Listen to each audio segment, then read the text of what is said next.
Magandang araw sa lahat.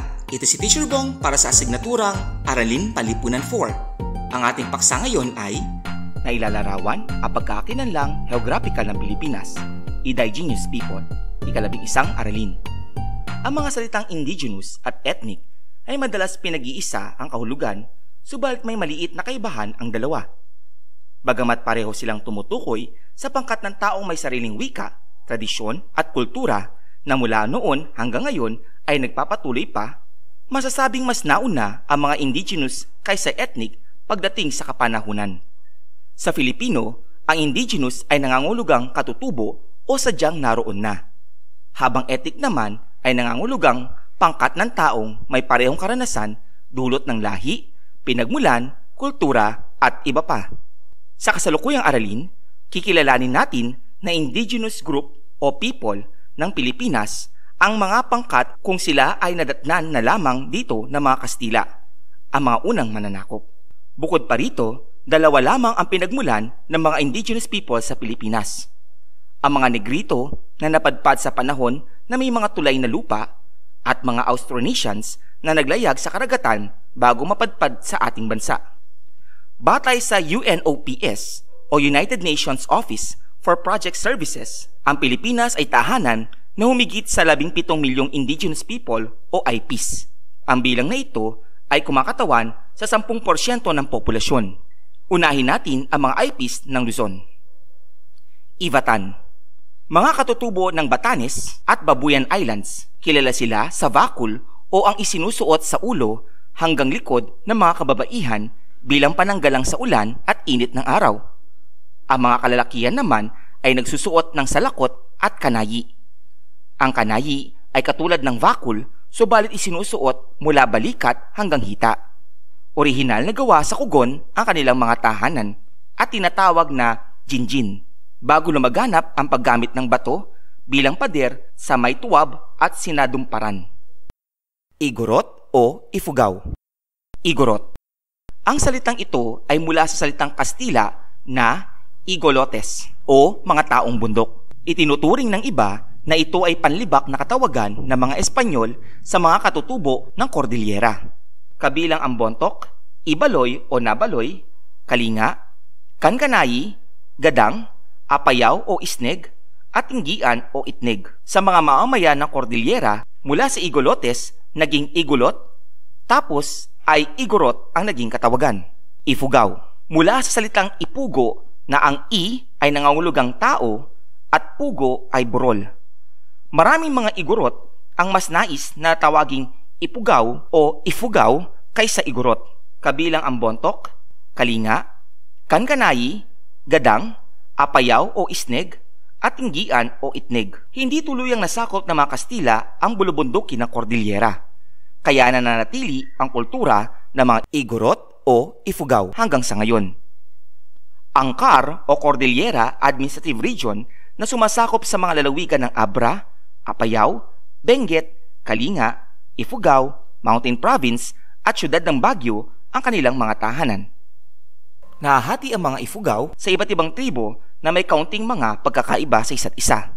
Bugkalot, Ilongot o Ibilaw. Mas ginagamit ang bugkalot sa kasalukuyan bilang katawagan sa kanila, dahil ang kalot o hinabi ay tumutukoy sa paraan ng paggawa ng kanilang mga bahay na parang hinabi. Sila ay makikita sa Nueva Ecija, Nueva Vizcaya at sa kabundukang pagitan ng Aurora at Quirino. Sila ay katulad ng mga Bontok noong na ginagawa ang headhunting o pagpugot ng ulo. Ang tukbed ay isang palamuting isinusuot ng mga lalaking bugkalot sa ulo na gawa sa ratan at tuka ng ibong kalaw. Isinusuot lamang ito ng isang bugkalot kung siya ay nakaranas na pumugot ng ulo. Sa mga unang taon ng dekada 90 ay doon lamang unti-unting tumigil ang kaugaliang headhunting, dahil na rin maraming mga bugkalot ang naging mga Kristiyano. Ikalahan o Kalanguya. Ang mga Kalanguya ay mga IPs ng Nueva Ecija, Nueva Vizcaya at Pangasinan. Ang mga lalaki ay gumagamit ng backpack na tinatawag na akbot. Gawa ito sa balat ng kambing. Negrito. Sila ay may maitim na balat, kulot ang buhok at maliliit. Pinaniniwala ang mga unang Pilipino at nakarating sa Pilipinas gamit ng tulay na lupa bago dumating ang mga Austronesians. Kabilang sa mga Negrito ng Luzon ang mga Aita sa gitnang Luzon at kinikilalang puro ang mga nasa Zambales. Sila ay pinapangkat patay sa kanilang lokasyon. Agta na nasa timog silangan ng Luzon, Dumagat na nasa gawing silangan ng Luzon. Pinagdedebatihan pa kung may kaugnayan ang mga Batak ng Palawan sa kanila. Batak o Tinitianes. Matatagpuan sila sa hilagang silangan ng Palawan. Napali sila sa kanilang katutubong tirahan simula noong 1900s ng mga dayo mula sa Luzon. Sa kasalukuyan ay isinusulong nila ang karapatan sa lupa ng kanilang mga ninuno o ancestral domain. Tagbanwa. Isa pang eyepiece na nasa Palawan at pinaniniwala ang ninuno nila ang mga taong Tabon. Ang mga taong Tabon andang labi na natagpuan sa Pilipinas sa kuweba ng Tabon, Palawan. Gumagamit sila ng hihip o blowpipe sa pangangaso. Kuyonon. Naninirahan sa Cuyo Islands at Hilaga at sentro ng Palawan ang mga Kuyonon. Matatagpuan ng Cuyo Archipelago sa pagitan ng Palawan at Panay. Ang kanilang mga ninuno ang nagkanlong sa mga natirang tauhan ni Magellan nang ito ay mapatay sa Battle of Mactan. Mangyan. Tumutukoy ang Mangyan sa 8 uri ng eyepiece ng Mindoro. Ang mga Iraya, Alangan, Tadyawan, Taubuid, Bangon, Buhid, Hanunuo at Ratagnon. Kilala sila sa kausayan ng paghahabi ng mga basket. Visayas. Ati. Sila ay mga Negrito na mga orihinal na mamamayan ng Panay.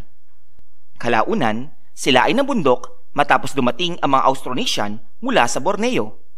Ipinagdiriwang ang Ati-Atihan Festival sa kanilang ngalan.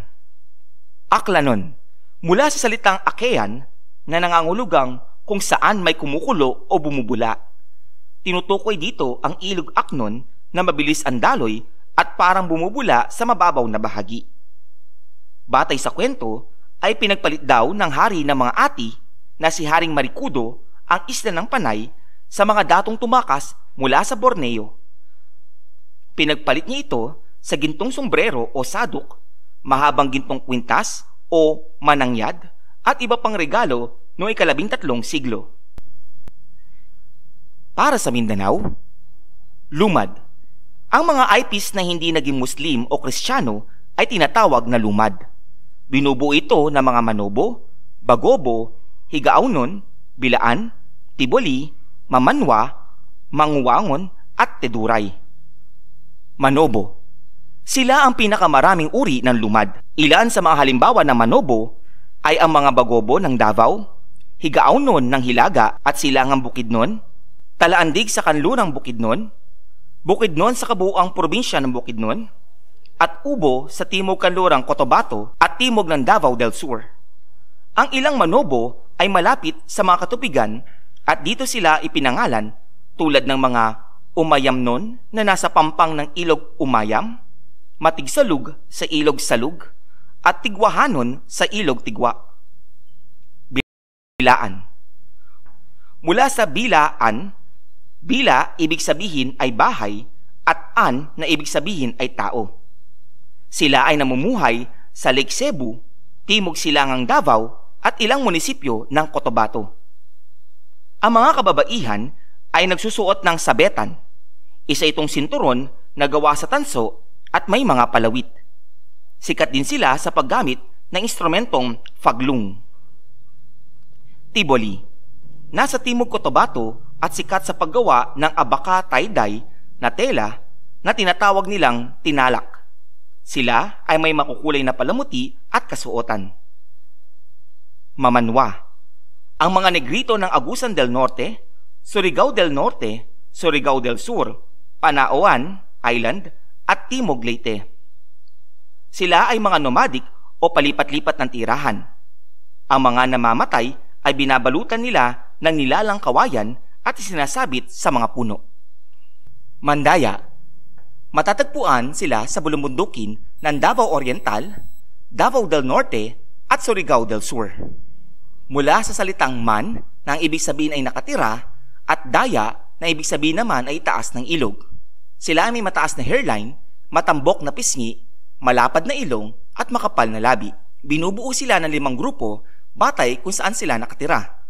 Ang mga Mansaka sa mga kabundukang nilinis, Manwaga sa mga kabundukang masukal, Pagsupan sa pampang ng ilog Tagum at Hiho, Managusan malapit sa tubig, Divavaogon mula sa timog at kanluran ng Compostela Valley. Tasaday. Ito na marahil ang pinakakontrobersyal na indigenous group na mayroon ng Pilipinas nang sila ay madiskubre noong 1971 ni Manuel Elizalde na di umano'y naninirahan ng primitibong pamumuhay. Halimbawa ay nakatira sa mga kuweba. Naproklama sila ni dating Pangulong Cory na tunay na minority group ng Pilipinas noong 1988. Subalit ito ay kino-question pa rin hanggang sa kasalukuyan. Bilang buod, ang mga indigenous people ng Pilipinas ay mga katutubo o sadyang naroroon na mga pangkat ng Pilipino bago pa man dumating ang mga Kastila. Mayroong humigit sa 17 milyong indigenous people o IPs ang Pilipinas. Ito ay kumakatawan sa 10% ng populasyon. Sa Luzon, ang mga indigenous people o IPs ay binubuo ng Ivatan, Ifugao o Igorot, Bugkalot o Ilongot o Ibilao, Ikalahan o Kalanguya, Negrito, Batak o Tinitianes, Cuyonon at Mangyan. Samantala, sa Visayas naman, ito ay binubuo ng Ati at Aklanon. Sa Mindanao, sila ay mga Lumad o binubuo ng mga Manobo, Bilaan, Tiboli, Mamanwa, Mandaya at Tasaday. Ang mga indigenous people sa ating bansa ay nagmumula sa 2 grupo, ang mga Negrito at mga Austronesians. Ang mga Negrito ay ang mga taong naglakad gamit ang tulay na lupa bago makarating sa Pilipinas. Samantala, ang mga Austronesians naman ay mga tao na sumakay sa mga bangka at dumating sa ating bansa. Kapansin-pansin na mula sa Luzon, Visayas at Mindanao ay pawang Negrito o Austronesians ay ang patatagpuan dito. Halimbawa, ang mga Negrito mayroong dito sa Agta, Dumagat at Aita, Batak o Tinitianes sa Luzon. Sa Visayas naman ay ang mga Ati at sa Mindanao ay mga Mamanwa. Mas naistawagin ng mga tao sa Cordillera ang kanilang sarili bilang Ifugao kaysa Igorot. Pinaka-kontrobersyal na IP o indigenous people ng Pilipinas ang mga Tasaday. Ang susunod na aralin ay nailalarawan ang pagkakakilanlang geographical ng Pilipinas. Ethno-linguistic group.